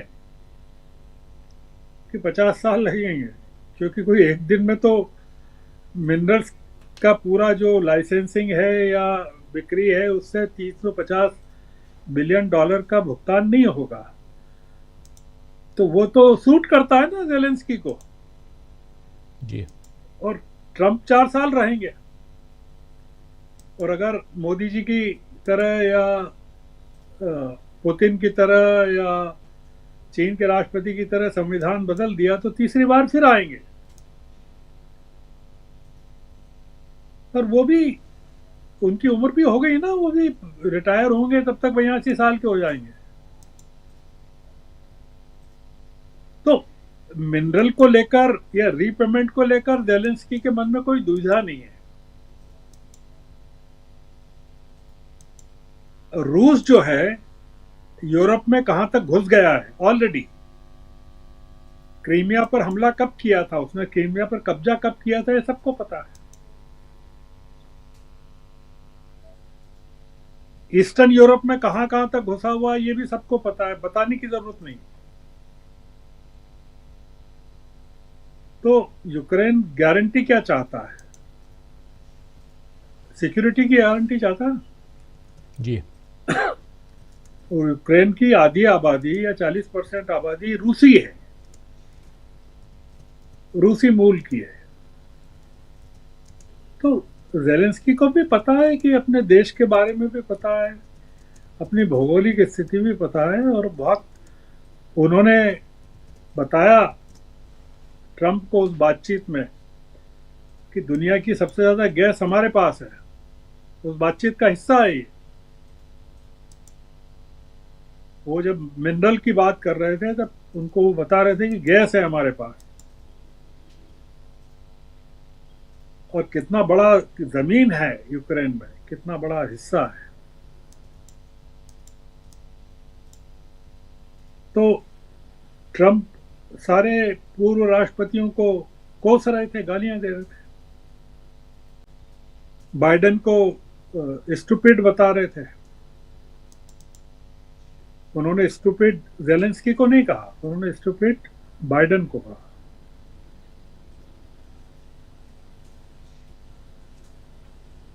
ये राजीव जी, मैं इसको पूरा डिकोड नहीं कर सकता ज़ेलेंस्की की विजिट को, क्योंकि मेरे में सामर्थ्य नहीं है।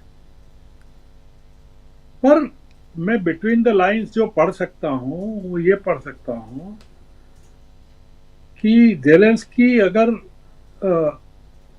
जैसा ट्रंप की डॉटेड लाइन पर सिग्नेचर करके आ जाते, जैसे कि सारे के सारे राष्ट्रपति जितने शासनाध्यक्ष उनसे मिलने गए वो करके आए हैं,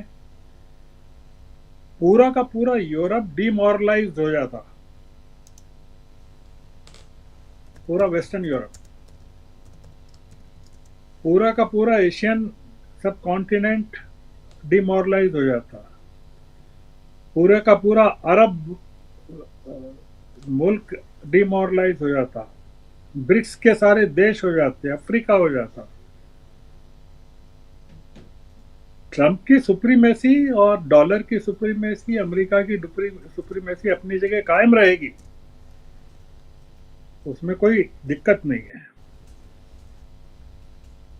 ये मामला अलग है थोड़ा सा, इसमें एक मानवीय पक्ष है जी, और एक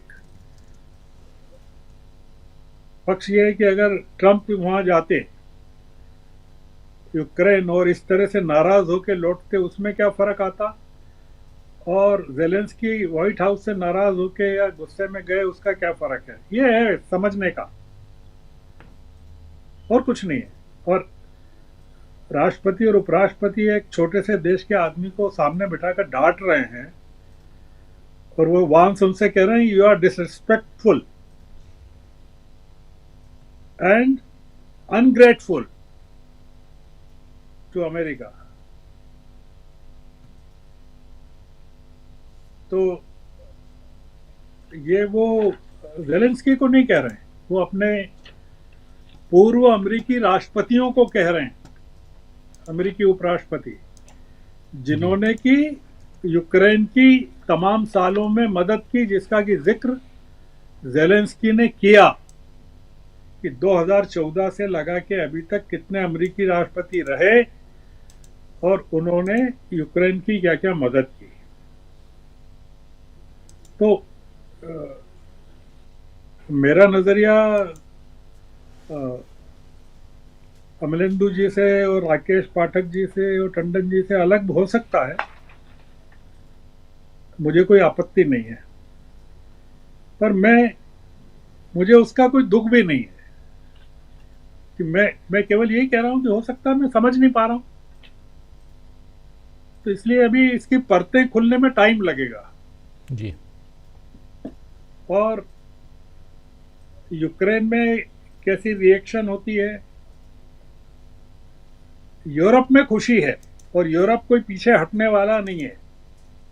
यूरोप को पता है कि अगर यूक्रेन खत्म हो गया तो वेस्टर्न यूरोप भी खत्म हो जाएगा, क्योंकि अमेरिका ने कह दिया है कि वो वेस्टर्न यूरोप की सिक्योरिटी के लिए पैसा नहीं देगा। वेस्टर्न यूरोप के देशों को अपनी खुद की सिक्योरिटी करना पड़ेगी, वो नाटो को पैसा नहीं देगा अमेरिका। तो चुनौती ज़ेलेंस्की के सामने नहीं है, चुनौती यूरोप के सामने है। बिल्कुल। तो इसलिए मैं थोड़ा सा कॉशियसली ट्रीट करना चाहता हूं इस पूरे मामले में। जी बिल्कुल, आप सही कह रहे हैं, थोड़ा रीड करने की ज़रूरत है। और इस मसले को, सबके विचार अलग अलग हो सकते हैं, अपने हैं सबके विचार, और बहुत वाजिब है कि सबके विश्लेषण, और हमारे तमाम साथी, दर्शक साथी खासकर, अलग अलग विचारों को सुनने आते हैं। तो इसलिए गर्ग साहब, आपके विचार भी यहाँ बहुत उपयोगी हैं, आप जो यहाँ रख रहे हैं। पहले दौर में भी, जो पहले पार्ट में भी आपने जो अपने विचार रखे इस मसले पे, और दूसरे पार्ट में भी बहुत महत्वपूर्ण हैं, उन सब से बहुत कुछ सीखने समझने को मिलता है। इसलिए आप अपने विचार रखा कीजिए जैसे खुल के रखते हैं बिना संकोच। वो ज़रूरत भी है उसकी कि हम लोग भी समझें, सीखें। इस कार्यक्रम को यहीं अब समाप्त करने की इजाज़त चाहता हूँ। बहुत बहुत शुक्रिया अदा करता हूँ गर्ग साहब आपका, बहुत बहुत शुक्रिया।